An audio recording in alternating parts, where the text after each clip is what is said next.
Good afternoon, guys. Unfrequented world, out in the desert with my camera, just hiking along. It's Christmas Day, and I was not allowed to go metal detecting today, but nobody said that I couldn't walk through the desert and talk about Arizona Bigfoot.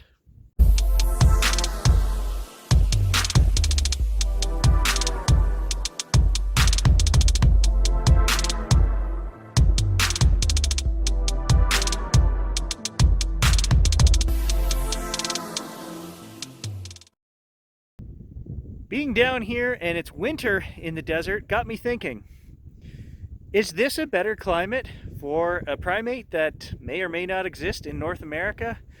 Are there sightings here? And I went online and I looked, and actually in Arizona, I found 84 BFRO reports of Bigfoot sightings. And that spans from about 2000 to 2017 was the last one I could find. But yes, people do see it and report it down here. And I'm looking around and I'm thinking, this temperature, this zone offers a lot of things that Northern Ontario doesn't. We're in the middle of winter right now and we still have 10, 11 degrees Celsius days. Tons of food here.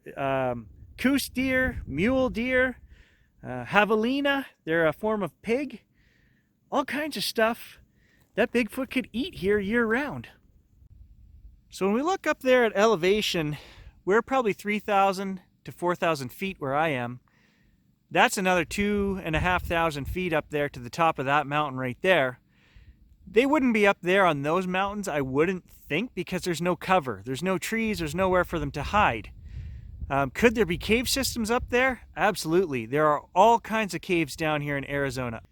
Aside from the wild animals that live here, cattle roam all over the place, wild. So they just let their cattle go. They put these road barriers up so that they don't cross the highways. But other than that, the cattle can roam wherever they want. And really, cattle disappear all the time down here. I've found dead cattle down in some of the washes. Is it wildlife that's killing them? Coyotes, things like that? We don't know. But if there were Bigfoot here, they could kill cattle sparingly here and there if they had to, and nobody would ever look for them or think it's strange that the cattle was missing, right? They're just out here roaming around. They're not fenced in. So that's an option for food as well. So I'll show you guys just what's here, 100 feet off the road. Very nasty terrain. Humans don't go into this stuff. Hunters do occasionally, but not very many people roam off through the desert. It's just every bit of this bush here will grab you, snag you, rip clothing, rip skin. It's very tough going. This stuff here is especially nasty. That'll go right through the bottom of your boot. But I do feel that they could survive here. People report seeing them, so hey, why not here in Arizona as well? I think there's more food for them here and better climate than there is in Northern Ontario. And I'm pretty sure that they are in our neck of the woods, so why wouldn't they be down here as well? The closest sightings that I could find here were Mount Graham, which are an hour east of Tucson, and I'm an hour south of Tucson. So totally could be found in this region. Now, one of the limiting factors here would be water. But hey, cattle are surviving, so there has to be enough water around for the cattle and the deer and everything else. So you would think maybe it would make it easier to find them here if you set up enough camera traps and things around watering holes. I don't know. But if these guys live underground, which is what I suspect, then hey, maybe they have running water underground and they don't even have to come up to these surface water systems. Just my musings and ramblings out here in the desert, guys. Hey, why not? Why not Arizona? I couldn't bring the drone today. I would have did some droning for you guys, just couldn't fit it in the luggage. I think if they were here in Arizona, they're not out running through the desert, or you would see them, because you can see a long ways here. I can see cows, 2, 3, 4 miles off on the hillside. And I think there would be a lot more reported sightings if that was the case, if they were above ground traveling the mountains. But maybe they travel at night. Maybe they're smart enough to say, I'm not going out in the daytime unless they absolutely had to.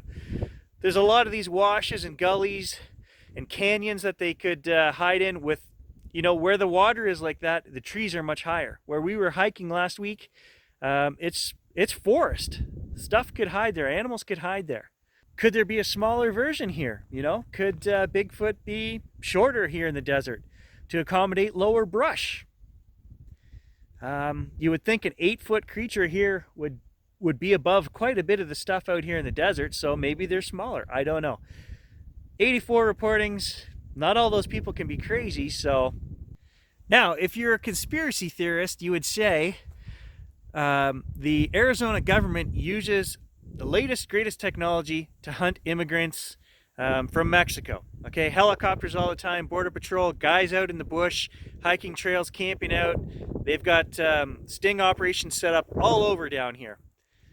Would they know about Bigfoot? If there is Bigfoot down here, would they have seen them? Would they catch them on these infrared cameras and FLIR and all these things that they're using? I would say yes, absolutely. Now, why wouldn't that be public knowledge? I don't know. It is thought throughout the internet that the government already knows about these creatures, and for some reason they don't share that information. I, for the life of me, can't figure out what that reason would be. And this is just my take on it, looking at Bigfoot as an actual animal, right? So what if we threw in the supernatural, interdimensional, time-traveling, whatever, okay? I'm not saying that doesn't exist. If any of that does, then hey, by all means, Arizona could be a prime location for that type of creature, right? So, who's to say no? Not me. Ouch, son of a... Just trying to get through here to an opening, and I'm getting caught on everything. Brush all over the place. Not like Northern Ontario where you can just walk wherever you want, that's for sure. In all honesty, I think that Bigfoot would have an easier go of it here in Arizona than Northern Ontario in winter. So unless they're hibernators in winter in Northern Ontario, this is a much better climate for them year-round. And even though we can see miles out there, there are lots of crevices and cracks and up and downs in between there. Canyons where creatures could hide. You know, stay low in the bottom of these canyons and you might not see a creature. Creature could use these canyons and washes to go pretty much from that mountain range over to that mountain range without being seen. There are enough low gullies here. The camera doesn't show, but that's a 200-foot drop to the bottom down there. And if you were standing on a ridge over here, looking out across the desert, there are multiple canyons like that where humans, refugees, come across and use these canyons all the time to hide. So hey, could Bigfoot be using these as well? I would say yes. What do you guys think? Where would Bigfoot have a bigger chance of surviving? In a desert like Arizona, which has mountain ranges and everything attached and right beside it, or Northern Ontario, which suffers really severe, cold, foodless winters? They would need different strategies for either. And hey, guess what? There are sightings and reports of these creatures in both places, so maybe they're in both. Are there any good Arizona Bigfooters out there, channels I should be aware of? Let me know in the comments below, guys, because like I say, I watch everything I can get my hands on, and I'm not opposed to saying that Bigfoot is here in the Arizona desert. And to sound really nutbar, we haven't even thrown UFOs into the equation. There are people that believe Bigfoot are tied to UFOs.